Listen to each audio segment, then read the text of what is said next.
I try to be as accurate as I can with news stories relating to cybercrime, but sometimes I think a story is over and then more is added later on.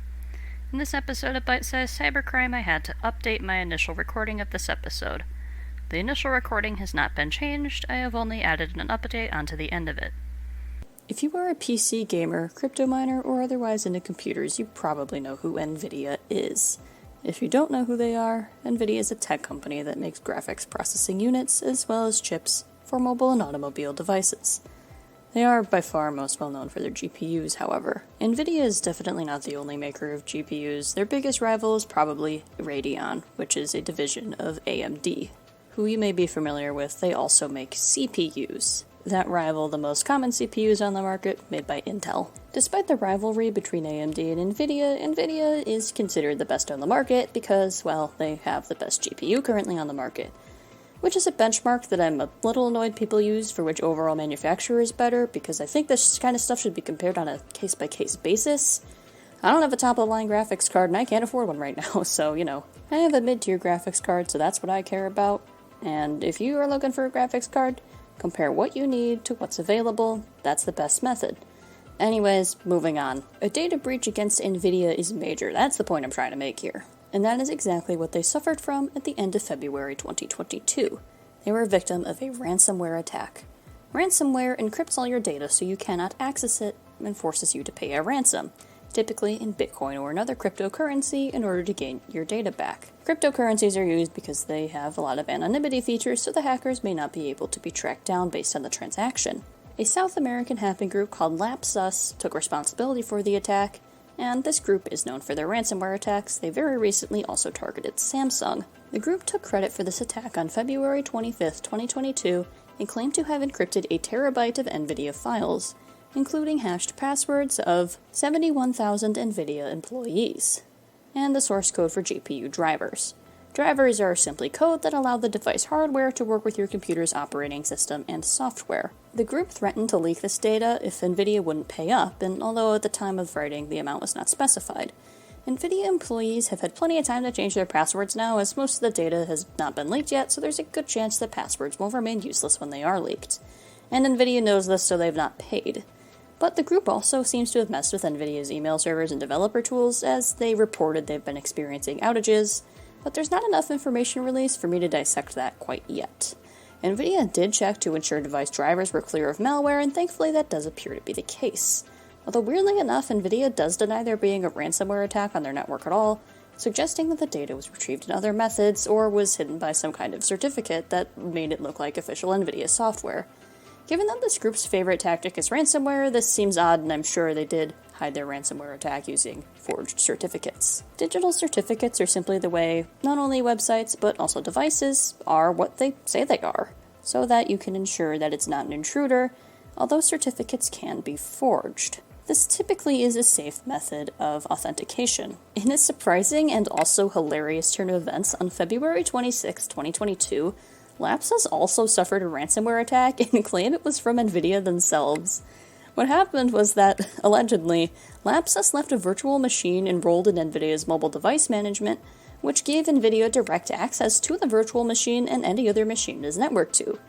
It may be called a virtual machine, but virtual machines act as real, independent computers and can join networks of real computers the same as any other device. Virtual machine networking is a bit complicated, so I won't delve into it, but just know if the group allowed it, NVIDIA could access the real machines owned by the group via the virtual machine. I have seen a few sources that NVIDIA hacked them not only by using a virtual machine, but they were also able to access the VPN the group used to connect to NVIDIA in the first place.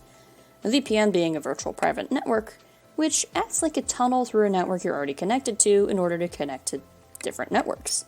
The most common use of a VPN was to connect your work network from your home, but now they're being advertised as tools used to watch Netflix in other countries, and yeah, if you want to do that, go ahead, I guess. I'm not your boss. Either way, whether it was a virtual machine or a VPN, it was left connected to NVIDIA's mobile device management program, and honestly, I think it was a combination of the two. So Lapsus claims that NVIDIA encrypted the very data that they stole, likely in an effort to prevent it from being released to the public by Lapsus. Although Lapsus claims they had an offline backup of the data NVIDIA allegedly re-stole. Lapsus, the criminal hacking group, had the nerve to call NVIDIA criminals for this alleged action after May I remind you, they did the exact same thing.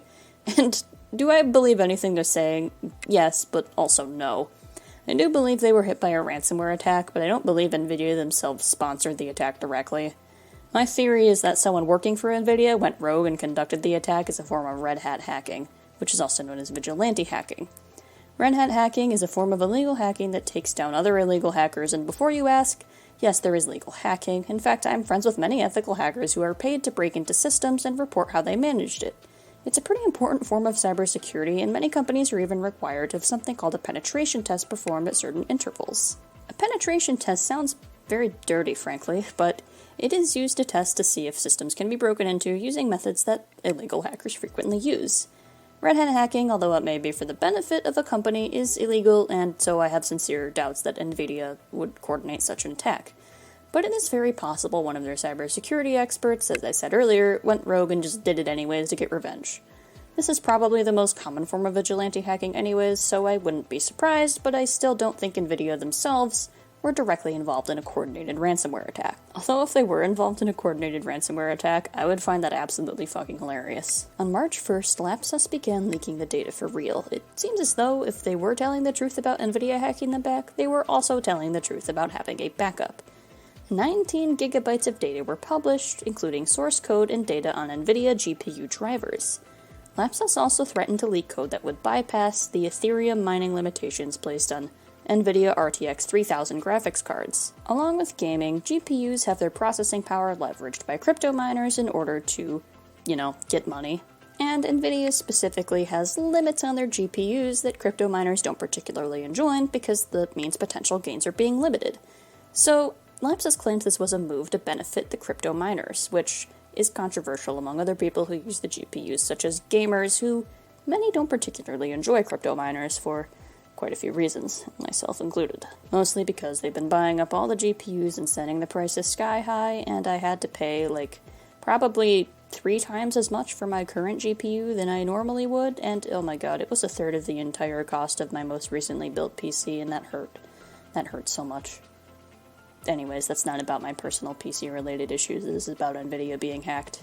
Anyways, besides helping crypto miners specifically and also probably getting a shit ton of money from NVIDIA, Lapsus appears to want to help crypto miners and gamers alike by threatening to leak more data if NVIDIA doesn't make their GPU drivers open source. This was announced after the alleged reverse hacking, of course. I don't exactly foresee NVIDIA going through with it, maybe they will, and I would like that, and it would actually probably be pretty good for NVIDIA. If GPU drivers are open source, that would allow anyone to see the code, potentially make modifications, which can be approved by actual developers to ensure it's not malicious, and overall improve the projects. I love open source. It's a great way of encouraging collaboration to make the best possible product. But if you're selling a product, it can put you at a disadvantage, especially if you're a titan of the industry with trade secrets, which NVIDIA may as well be. I do think it's unlikely that NVIDIA's rival I mentioned earlier, ADM, would take advantage of trade secrets, though they probably have their own stuff going on. When presented with NVIDIA's secrets before, Radeon, the division of ADM that makes the GPUs, declined to take them. Think of it as how Pepsi blows the whistle on people when they try to sell them Coca-Cola secrets. That's the kind of relationship that's going on here. Currently, no money's been paid up, the only data that's been released is the data I've talked about, and nothing's open source yet. This is, of course, being recorded March 7th, 2022. If, after this is uploaded, there is an update on the situation, I will make an update episode. But this is the most amount of information I have for now, and I did wait a few weeks to tell this story, so I could ensure I get a good amount of information for an episode. Lapsus has since moved on to Samsung, so I'm unsure if there will even be an update, which is why I wanted to get it out there now. As always, my name is Chloe Tonis, and thank you for tuning in to this episode of Bite-Sized Cybercrime. Sorry I don't have much more information. I would love to give you more information when it comes out, and until next time, stay secure. Alright, so here's an update on the current situation. The NVIDIA hackers recently leaked the certificate signatures for NVIDIA drivers. A certificate signature is a way of verifying that a driver is what it is. Your computer will verify the certificate to make sure it's from the actual vendor, and with the signatures leaked, that means they can also be forged on malware that disguises itself as being a legitimate driver. So your computer will have issues finding fakes with a forged signature, allowing for malware to be installed and not detected. The signatures that were leaked have expired, but Windows still does recognize them as being legitimate. If you ever need to reinstall NVIDIA drivers, please only install them from NVIDIA's official website and look up the expired certificate signatures, so if you see a driver you have installed that has them, you can hopefully isolate any malware you may have downloaded. Thank you for your patience, and I apologize for this oversight. The news broke on Monday after I recorded and uploaded the initial episode, and I decided to do an update because this is a very important subject for people using NVIDIA devices. That is all I have for you on this situation, and if I need to, I will make yet another update, but hopefully it won't come to that. So until next time, stay secure. Again.